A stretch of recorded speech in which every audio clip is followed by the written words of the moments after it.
12th rank के सभी student का आज के इस लॉकडाउन ई पाठशाला रामगढ़ द्वारा आयोजित केमिस्ट्री ई पाठशाला में मैं स्वागत करता हूँ। आज मैं लेके आया हूँ द सॉलिड स्टेट का पार्ट 10 और उससे पहले स्टूडेंट सॉलिड स्टेट के पार्ट 9 में हमने जो चर्चा किया था उस टॉपिक का नाम था क्लोज पैकिंग इन 3 डायमेंशन। हमने यहाँ बताया था आपको कि हमारे जो सॉलिड के जो क्लोज पैकिंग होती है वो 3 डायमेंशनल में एटम्स के लेयर किस तरह से अरेंज होते हैं। आपको अच्छी तरह याद होगा, हमने इसको डिस्क्राइब किया था 2 फॉर्म में, एक स्क्वायर क्लोज पैकिंग के फॉर्म में और एक हेक्सागोनल क्लोज पैकिंग के फॉर्म में। हेक्सागोनल क्लोज पैकिंग पर हम बात करेंगे तो हम पाएंगे कि इसमें पार्टिकल्स एक डिप्रेशन पैटर्न में अरेंज होते हैं। स्क्वायर फॉर्म की बात करें तो इसमें पार्टिकल्स एक के अबव एक होता है, यानी कि एक ऊपर दूसरा, इसके लाइन अलाइनमेंट हॉरिजॉन्टल और वर्टिकल दोनों तरफ से होता है। इसे हम ए टाइप का भी क्लोज पैकिंग कहते हैं। और ये क्लोज पैकिंग 2 फॉर्म में होता है हमारे लेयर के नेचर के अकॉर्डिंग, एक होता है ए बी क्लोज पैकिंग और एक होता है ABC close packing. AB arrangement और ABC अरेंजमेंट में क्या फर्क है? तो AB अरेंजमेंट में जो क्रिस्टल जनरेट होता है वो होता है हेक्सागोनल क्लोज पैकिंग के फॉर्म में, और ABC जो क्लोज पैकिंग होता है वो होता है क्यूबिक क्लोज पैकिंग स्ट्रक्चर के फॉर्म में। क्यूबिक क्लोज पैकिंग कह लो या इसे आप फेस सेंटर्ड क्लोज पैकिंग भी कह लो। इस तरह कुछ रिमेम्बरिंग पॉइंट पे आपको राइट डाउन करवाया थे, इसकी कोऑर्डिनेशन नंबर कितनी होती है तो आपको अच्छी तरह याद होगा कि चाहे वो हेक्सागोनल क्लोज पैकिंग में, चाहे वो AB क्लोज पैकिंग हो, चाहे ABC क्लोज पैकिंग हो, इसकी कोऑर्डिनेशन नंबर 12 होता है। कैसे होता है आपको हम प्रीवियस क्लास में समझा दिए थे। साथ ही कुछ रिमेम्बरिंग पॉइंट आपको लिखवाया था कि बॉडी सेंटर्ड का याद रखना कितने कोऑर्डिनेशन नंबर होते हैं, सिंपल क्यूबिक का याद रखना कितना उसका कोऑर्डिनेशन नंबर होता है, कितना होता है 6 होता है ना सिंपल का, और बॉडी सेंटर कितना होता है 8, और फेस सेंटर का कितना होता है 12। तो ये सारे पॉइंट्स आपको याद रखना था स्टूडेंट, उम्मीद है आप अच्छी तरह से याद रख लिए होंगे। तो चलिए आज हम जिस टॉपिक पर चर्चा करने वाले हैं उस टॉपिक का नाम है टेट्राहेड्रल एंड ऑक्टाहेड्रल वॉइड। आज की इस टॉपिक पर हम चर्चा करेंगे टेट्राहेड्रल एंड ऑक्टाहेड्रल वॉइड। बिल्कुल ये टॉपिक नया नहीं है, बीच में हम लोग इस पर थोड़ा सा बात किए थे, लेकिन आज हम दोनों के बारे में थोड़ा डिटेल में देखेंगे। स्टूडेंट वॉइड का मतलब तो आप जानते हैं, वॉइड यानी होल, होल यानी इंटरस्टिशियल, आप इसे इंटरस्टिशियल साइड भी कर सकते हैं। वॉइड क्या होता है? जब क्लोज पैकिंग जब एटम की होती है तो कुछ स्पेस क्या हो जाता है, खाली रह जाता है, जहां एटम उस स्पेस को ऑक्यूपाई नहीं करता। जब वो एटम उस स्पेस को ऑक्यूपाई नहीं करता तो उस खाली जगह को हम क्या कहते हैं? उस खाली जगह को हमने कहा वॉइड। तो हमने क्या डिफाइन किया है? The space is left in between the closest packed arrangement is called void. Clear है? अब ये वॉइड कितने तरह के होते हैं? यदि क्लोज पैकिंग को देखें 3 डायमेंशनल वे में देखें तो ये वॉइड 2 तरह के होते हैं, एक टेट्राहेड्रल फॉर्म में और एक ऑक्टाहेड्रल फॉर्म में। अब हम यहाँ क्या करने वाले हैं? पहले हम टेट्राहेड्रल वॉइड पर चर्चा करेंगे और फिर हम ऑक्टाहेड्रल वॉइड पर चर्चा करेंगे। तो चलिए स्टार्ट करते हैं सबसे पहले टेट्राहेड्रल वॉइड से। स्टूडेंट आपको ये याद होगा कि जब आपका हेक्सागोनल क्लोज पैकिंग में जब एटम इस तरह से अरेंज होते हैं तो उसमें 2 तरह के वॉइड का हमने नोटेशन दिया था, एक T फॉर्म में और एक O फॉर्म में। अच्छी तरह याद होगा, प्रीवियस क्लास में हमने दिया था पार्ट 9 में। हमने T में बताया था T जो वॉइड जो बन रहा है, आप इसको जरा ध्यान से देखें, इसमें कितने स्पेस आपको दिख रहा होगा। तो यहाँ देख रहे हैं सर ये 1 2 3 जो बेस पे है और ये 1 उसके अबव है, तो कितने स्फीयर के साथ एक दूसरे को टच कर रहा है ये वॉइड? ऑफ कोर्स 4 स्फीयर के साथ। लेकिन ये जो O जो आपका जो नोटेशन दिख रहा है आपको, ये जो वॉइड दिख रहा है, इसमें कितने स्फीयर एक दूसरे को टच कर रहा है? तो ध्यान से देखिए, ऊपर में आपके यानी आपके अबव 1 2 3 और उसके बिलो 1 2 3, यानी कितने स्फीयर? 6 स्फीयर। तो ये जो वॉइड जो जनरेट हो रहा है 6 स्फीयर के टच होने से और कितना 4 स्फीयर के टच होने से, और इस तरह के एक दूसरे के टच होने से जो 2 वॉइड जो बन रहे हैं उसमें उस वॉइड को हमने नाम दिया एक टेट्राहेड्रल फॉर्म में और एक ऑक्टाहेड्रल फॉर्म में। तो अब हम किस टॉपिक पर बात कर रहे हैं? टेट्राहेड्रल वॉइड के फॉर्म में। टेट्राहेड्रल वॉइड स्क्रीन का देखिए ध्यान से, इस वॉइड में हमें देखने को मिल रहा है ये 4 स्फीयर एक दूसरे को टच कर रहा है, 1 2 3 और उसके अबव 1, कितने स्फीयर? 4 स्फीयर। अब ये 4 स्फीयर जो जिसको टच कर रहा है, तो बताओ ये स्पेस जो है ये अंदर का स्पेस क्या है?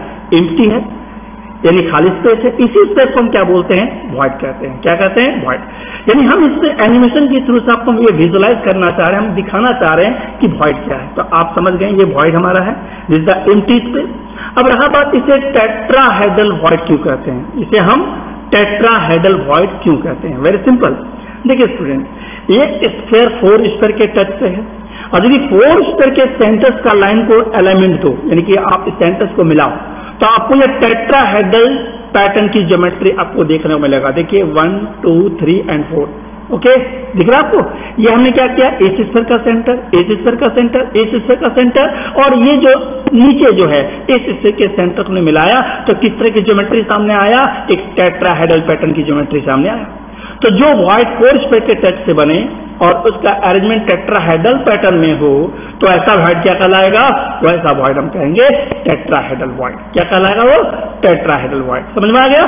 तो चलिए कुछ इंपॉर्टेंट पॉइंट आपको इस वॉइड के बारे में आपको लिखना है स्टूडेंट। सबसे पहले टेट्राहेड्रल वॉइड का जनरेशन होता कैसे है, तो it refers to one empty space, it refers to one empty space surrounded by 4 sphere, surrounded by 4 sphere, sphere 1, sphere 2, sphere 3 and sphere 4। कितने स्फीयर हो गए, 4 sphere, okay, which lie at the vertices, जिस पे आप vertices draw करो, यानी centres के line को मिलाओ, तो एक रेगुलर टेट्राहेड्रल पैटर्न आपके सामने ज्योमेट्री देखने को मिलेगा, अरेंजमेंट देखने को मिलेगा। इसीलिए जो वॉइड बनेगा, इस वॉइड को हम क्या कहेंगे, टेट्राहेड्रल वॉइड। वॉइड का सिर्फ टेट्राहेड्रल नहीं है, लेकिन अरेंजमेंट जो कि पार्टिकल्स का यानी एटम्स का टेट्राहेड्रल पैटर्न में है, इसीलिए इस वॉइड का नाम दिया गया टेट्राहेड्रल वॉइड। समझ में आ गया? चलिए नेक्स्ट पॉइंट याद रखेंगे स्टूडेंट। यदि हमसे पूछा जाए कि what is the coordination number of tetrahedral void, तो कोऑर्डिनेशन नंबर कितना होगा, तो बताओ इस वॉइड जो, ये जो वॉइड जो जनरेट हो रहा है, कितने स्फीयर के टच होने से, ये वॉइड कितने स्फीयर, इस वॉइड के साथ कितने स्फीयर एक दूसरे को स्पर्श कर रहा है, तो ये वॉइड बोलिए 4 स्फीयर से टच कर रहा है। ठीक है, तो बताओ इस वॉइड का कोऑर्डिनेशन नंबर कितना होगा, बिल्कुल सही, कितना, 4। नेक्स्ट पॉइंट याद रखेंगे स्टूडेंट, रेडियस रेशियो। किसकी रेडियस रेशियो, यदि कहा जाए कि वॉइड का साइज है स्फीयर का साइज, आप खुद सोचिए, यदि हम स्फीयर की साइज बोले, ये स्फीयर है एटम और ये हमारा वॉइड, दोनों में किसका साइज ज्यादा है, किसका साइज कम है, बिल्कुल सही, स्फीयर का साइज बड़ा होगा और वॉइड का साइज छोटा होगा। तो वॉइड का साइज स्फीयर के कंपैरिजन में कितना होगा, तो ये याद रखना कि वॉइड का साइज कितना स्फीयर से कितना होता है, 0.225। कितना होता है, 0.225, यानी कि the size of the void कितना is 0.225 as that of the sphere. Radius ratio का मतलब हुआ the radius of the void to the radius of the sphere, to the radius of the sphere. तो वॉइड का size कम और sphere का size क्या होगा, ज्यादा, और इन दोनों का रेशियो फाइंड किया जाए तो मेजरमेंट में पाया गया है 0.225 इसका होता है रेडियस रेशियो। याद रहेगा वॉइड का size as compare to that of sphere कितना, 0.225। ठीक है, चलिए एक बात और, यदि स्फीयर की साइज बड़ा हो, क्योंकि हमारे कंस्टिट्यूएंट एटम पार्टिकल का जो साइज होता है छोटा भी हो सकता है, बड़ा भी हो सकता है, तो अब जरा सोचो यदि स्फीयर की साइज बड़ी होगी, सारे स्फीयर का साइज बड़ा होगा, तो बताओ वॉइड का साइज भी क्या होगा, उससे के अकॉर्डिंग हमारा वॉइड का साइज बढ़ेगा। छोटे स्फीयर में छोटे वॉइड बनेंगे, बड़े स्फीयर में बड़े वॉइड बनेंगे, लेकिन ये रेशियो हमेशा कितना होगा, 0.225। समझ में आ गया? तो रेडियस रेशियो टेट्राहेड्रल वॉइड की कितनी होती है, 0.225, या दूसरे शब्दों में कहें तो वॉइड का साइज जो होता है वो 0.225 होता है as that of the sphere. ये पॉइंट आपका याद रहना चाहिए। Next point, there are 2 tetrahedral void for sphere in the crystal lattice. बिल्कुल ये बहुत ही याद रखने वाली पॉइंट है। जैसे कि ये 3 डायमेंशनल रेगुलर पैटर्न में अरेंज है, इससे और भी सारे क्रिस्टल लैटिस के स्फीयर एक दूसरे के साथ अरेंज होंगे। यदि कहा जाए तो हर एक स्फीयर क्या करेगा, एक टेट्राहेड्रल वॉइड जनरेट करेगा जब वो क्रिस्टल लैटिस फॉर्म में होगा, तो बिल्कुल लॉन्ग रेंज ऑर्डर में होगा ना। तो ये याद रखिएगा स्टूडेंट कि हर एक स्फीयर टेट्राहेड्रल वॉइड में बनने वाला हर एक स्फीयर के साथ, प्रत्येक स्फीयर के साथ कितने टेट्राहेड्रल वॉइड फॉर्म होते हैं, कितने टेट्राहेड्रल वॉइड को जनरेट करता है, तो याद रखना कितना, 2। कितना, 2। इसलिए ये पॉइंट आप याद रखेंगे जरूर। There are 2 tetrahedral void for sphere in the crystal lattice, यानी क्रिस्टल लैटिस में हर एक स्फीयर कितना वॉइड जनरेट करता है, टेट्राहेड्रल वॉइड, 2 टेट्राहेड्रल वॉइड। यदि मान लिया जाए कोई क्रिस्टल लैटिस में 2 एटम है तो वॉइड कितने होंगे, 2 होंगे। यदि क्रिस्टल लैटिस में 4 एटम, टोटल 4 एटम्स हैं, तो 2 होगा तो 2 कैसे हो जाएगा, 2 होगा तो 4 हो जाएगा, क्योंकि ट्वाइस है ना, डबल है ना। तो हमने क्या कहा कि हर एक स्फीयर कितनी वॉइड को जनरेट करता है, टेट्राहेड्रल वॉइड 2 टेट्रा जनरेट करता है। तो मैं फिर से एक बार रिपीट करूं कि यदि कोई क्रिस्टल लैटिस में मान लो 2 एटम्स है, तो कितने वॉइड्स होंगे उसके? 4 होंगे, चूंकि एक स्फीयर 2 वॉइड फॉर्म करेगा, तो 2 स्फीयर कितना फॉर्म करेगा? 4 फॉर्म करेगा, जैसे twice as the number of sphere. Number of void equal to number of tetrahedral void equal to twice of the number of sphere. याद रहेगा? चलिए, अब इस ज्योमेट्री को आप जो देख रहे हैं, ये ज्योमेट्री कैसे है? वर्टिसेस. याद कीजिए, जब हम प्रत्येक स्फीयर के सेंटर्स को मिलाएंगे तो इस तरह का पैटर्न ज्योमेट्री दिखेगा. अभी आपको हम इसका एनिमेशन आपको दिखाए थे. ये ज्योमेट्री कैसा पैटर्न का है? ऑफ कोर्स टेट्राहेड्रल पैटर्न का, इसीलिए इसका नाम पड़ गया टेट्राहेड्रल वॉइड. ओके स्टूडेंट, चलिए एक क्वेश्चन हम लोग सॉल्व करते हैं. जरा ये क्वेश्चन देखिए, ये आपके कंपटीशन में आया हुआ क्वेश्चन है कि if Z is the number of atom, यदि किसी क्रिस्टल में Z को मान लिया जाए नंबर ऑफ एटम किसी यूनिट सेल का, और वो रिप्रेजेंट करता है the close packing sequence ABC close packing. अब आप समझ जाइए ABC क्लोज पैकिंग मतलब किस तरह का उसका क्रिस्टल ज्योमेट्री होगा. The number of tetrahedral void in the unit cell is equal to, बताओ उसका टेट्राहेड्रल वॉइड में मतलब नंबर ऑफ टेट्राहेड्रल वॉइड उसमें कितने होंगे? तो बताइए स्टूडेंट, इसका आंसर क्या होगा? बिल्कुल बहुत ही सिंपल क्वेश्चन है, सोचिए, ध्यान से सुनिए कि ABC सीक्वेंस क्लोज पैकिंग है हमने बताया, और कह रहा है कि जिसमें Z नंबर ऑफ एटम्स हैं इस यूनिट सेल में, यानी कि इस सीक्वेंस ऑफ अरेंजमेंट में, तो बताओ उसमें कितने number of tetrahedral void generate होगा? चलिए सोचिए, हम तो बता ही देंगे इसका आंसर, मगर आप सोचो. चलिए हम बताते हैं.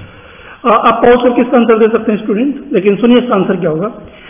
स्टूडेंट याद रखिए, यहाँ पर Z नंबर ऑफ एटम्स है, क्वेश्चन में कहा जा रहा है, और आपको अच्छी तरह याद होगा, अभी हमने बताया था कि टेट्राहेड्रल वॉइड में प्रत्येक स्फीयर में कितने वॉइड जनरेट होता है? टेट्राहेड्रल 2. ओके, जब ये हर एक स्फीयर 2 टेट्राहेड्रल वॉइड को जनरेट करेगा, तो बताओ इसमें यदि नंबर ऑफ एटम Z है इस यूनिट सेल में, इस क्लोज पैकिंग के सीक्वेंस के ABC अरेंजमेंट में, तो बताओ कितने नंबर ऑफ वॉइड्स होंगे tetrahedral void? Just twice of the number of atom, यानी आंसर इज 2Z. बहुत इजी क्वेश्चन है. चलिए, तो इस तरह के और भी क्वेश्चन होंगे स्टूडेंट, आप लोग बुक में जाइए, बुक में और भी क्वेश्चन दिए हुए हैं. चलिए आगे बढ़ते हैं. अगला हमारा क्लोज पैकिंग स्टूडेंट है ऑक्टाहेड्रल वॉइड, यानी इस क्लोज पैकिंग की बात कर रहे हैं, इस वॉइड की बात कर रहे हैं. आपको अच्छी तरह याद होगा ये वॉइड बनता कैसे है? 3 स्फीयर अबव और 3 स्फीयर बिलो, लेकिन इसका जो पॉइंटिंग डायरेक्शन वो डिफरेंट. यदि आप इसका सेंटर्स को मिलाओ तो एक इक्विलेटरल ट्रायंगल बनेगा, और इसके बिलो को भी मिलाओ तो भी एक इक्विलेटरल ट्रायंगल बनेगा, लेकिन उस इक्विलेटरल ट्रायंगल का जो पॉइंटिंग है वो अपोजिट डायरेक्शन में है. देखिए 1 2 3, और यहां देखिए 1 2 3, तो इन दोनों का पॉइंटिंग क्या अपोजिट डायरेक्शन में हुआ. तो इस तरह से जो वॉइड बन रहा है 6 स्फीयर के टच से, ये वॉइड कहलाएगा ऑक्टाहेड्रल वॉइड. ओके, चलिए समझाते हैं थोड़ा एनिमेशन के थ्रू से. स्टूडेंट देखेंगे इस एनिमेशन को.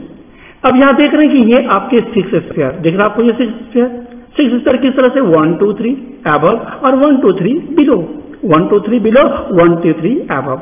हमने कहा था ये ट्राइगोनल प्लेन इक्विलेटरल ट्रायंगल के अरेंजमेंट में है, दिख रहा है आपको. इसका पॉइंटिंग अपोजिट डायरेक्शन में है, तो ये जो वॉइड बन रहा है दिस इज द वॉइड. अब रहा बात ये वॉइड कैसा होगा, तो हमने कहा इस वर्ड को हम कहते हैं ऑक्टाहेड्रल वॉइड. क्यों कहते हैं ऑक्टाहेड्रल वॉइड स्टूडेंट? तो जरा ध्यान सुनिए, जिस तरह उसको हम टेट्राहेड्रल वॉइड बताए थे. क्या करेंगे, जितने आपके स्फीयर के टच होने से ये जो वॉइड बन रहा है उसके हर एक सेंटर से लाइनिंग मिलाइए. इसके जब सभी सेंटर्स के लाइनिंग को आप मिलाओगे, है ना, तो इसकी ज्योमेट्री कैसी बन के सामने आएगी, देख लीजिए खुद से. तो जब हम इस स्फीयर के सेंटर्स को मिलाना शुरू करेंगे, देखिए दिख रहा है आपको, देखिए ये हम सारे सेंटर्स को मिलाएं जिससे वॉइड जनरेट हो रहा है, तो आप देख सकते हैं ये ऑक्टाहेड्रल साइड में हो गया. This is the octahedral pattern, this geometry as a octahedral pattern. So this void is called octahedral void. Students, उम्मीद है आपको ये void भी आपको समझ में आ गया होगा, ये octahedral void कैसे जनरेट होता है. तो इसके बारे में आप क्या लिखोगे स्टूडेंट अपने कॉपी में, तो राइट डाउन कीजिएगा ये सारे पॉइंट जो हम बता रहे हैं आपको. It refers to one empty space. It refers to one empty space surrounded by 6 spheres. Surrounded by 6 spheres. 6 कौन सा? 1 2 3 1 2 3 3 3 6 spheres. Which at the vertices, which at the vertices, which at the vertices. Centres को मिलाएंगे हर एक line को, तो कैसा एक pattern सामने आएगा? Regular octahedron pattern. इस ज्योमेट्री को कैसा ज्योमेट्री बोलते हैं? ऑक्टाहेड्रल पैटर्न की ज्योमेट्री. इसीलिए इस देखिए ज्योमेट्री हम दिखा रहे हैं, ये कैसा पैटर्न है? Octahedron pattern. ओके, कैसे ये ज्योमेट्री सामने आया? सभी स्फीयर के सेंटर्स को मिलाएंगे तो इस तरह की ज्योमेट्री आपके सामने आएगा। तो ऐसा पैटर्न कहलाता है octahedron pattern, regular octahedron pattern. जब हम इसके वर्टिसेस को मिलाएंगे एट द वर्टिसेस, तो इस तरह हम कहेंगे कि इस वॉइड के कोऑर्डिनेशन नंबर कितना होगा। खैर वो तो हम बताएंगे आपको, लेकिन इससे पहले एक चीज जान लो कि there are 6 octahedral void around the each sphere. बिल्कुल सही आपके, देयर आर 6 ऑक्टाहेड्रल वॉइड, मतलब हर एक स्फीयर के सराउंडेड कितने ऑक्टाहेड्रल वॉइड जनरेट होगा? 6। और इस तरह यदि हम देखें वॉइड कितने स्फीयर के टच के होने से, मतलब कॉन्टेक्ट होने से बन रहा है? Of course 6। तो बताइए यदि आपसे कोई पूछ दे कि ऑक्टाहेड्रल वॉइड की कोऑर्डिनेशन नंबर कितनी होगी, बोर्ड में आपका आता है क्वेश्चन कि what is the coordination number in octahedral void, तो आंसर इज 6। 6 क्यों समझ में आ गया? क्योंकि ये वॉइड जो बन रहा है, ये वॉइड जो जनरेट हो रहा है कितने स्फीयर के कॉन्टेक्ट से, पैक से? 6 स्फीयर के पैकिंग से। इसलिए इसकी कोऑर्डिनेशन नंबर हम क्या याद रखेंगे? 6। रेडियस रेशियो जैसा ने बताया था, उसमें बताया था कि साइज जो होता है वॉइड का स्मॉल होता है एज कम्पेयर टू क्या? स्फीयर। यहां भी वही होगा, यहां भी वॉइड का साइज होगा वो क्या होगा? बोलिए स्मॉल होगा एज कम्पेयर टू स्फीयर। लेकिन टेट्राहेड्रल वॉइड से थोड़ा डिफरेंट क्या है कि टेट्राहेड्रल का साइज छोटा होगा और ऑक्टाहेड्रल वॉइड का साइज थोड़ा बड़ा होगा। इसका रेडियस रेशियो हमेशा क्या होगा? फिक्स होगा। इस रेडियस रेशियो की वैल्यू का आप याद रखेंगे स्टूडेंट, कितना? 0.414। कितना? 0.414, यानी कि size of the void as that of the sphere is about 0.414, यानी 0.414 किसका साइज? वॉइड का साइज। किससे? as that of the sphere। Okay, याद रहेगा रेडियस रेशियो। चलिए एक और इंपॉर्टेंट बात, यदि कहा जाए कि हर एक स्फीयर के पास कितने ऑक्टाहेड्रल वॉइड होगा, तो याद रखेंगे student, there are 1 octahedral void per sphere in the crystal lattice, यानी किसी क्रिस्टल लैटिस में हर एक स्फीयर के पास कितने ऑक्टाहेड्रल वॉइड होंगे? 1 ऑक्टाहेड्रल वॉइड होगा। और टेट्राहेड्रल वॉइड में क्या बताए थे? हर एक स्फीयर में कितने टेट्राहेड्रल वॉइड होते हैं? 2 टेट्राहेड्रल वॉइड होते हैं। याद रखिए दोनों बात बहुत ही इंपॉर्टेंट है, न्यूमेरिकल में काम आएगा। तो एक स्फीयर में कितने वॉइड टेट्राहेड्रल? 2। और एक स्फीयर के कितने ऑक्टाहेड्रल वॉइड किसी क्रिस्टल लैटिस में? 1। यानी किसी भी क्रिस्टल लैटिस यदि उसमें नंबर ऑफ एटम 1 है तो उसके वॉइड भी, ऑक्टाहेड्रल वॉइड भी 1 होगा। और यदि आपके नंबर ऑफ एटम 4 है तो उसका नंबर ऑफ ऑक्टाहेड्रल वॉइड भी 4 होगा, यानी equal number of the sphere as that of the octahedral void. उम्मीद है स्टूडेंट आपको ये दोनों वॉइड आपको बहुत अच्छा से समझ में आ गया होगा।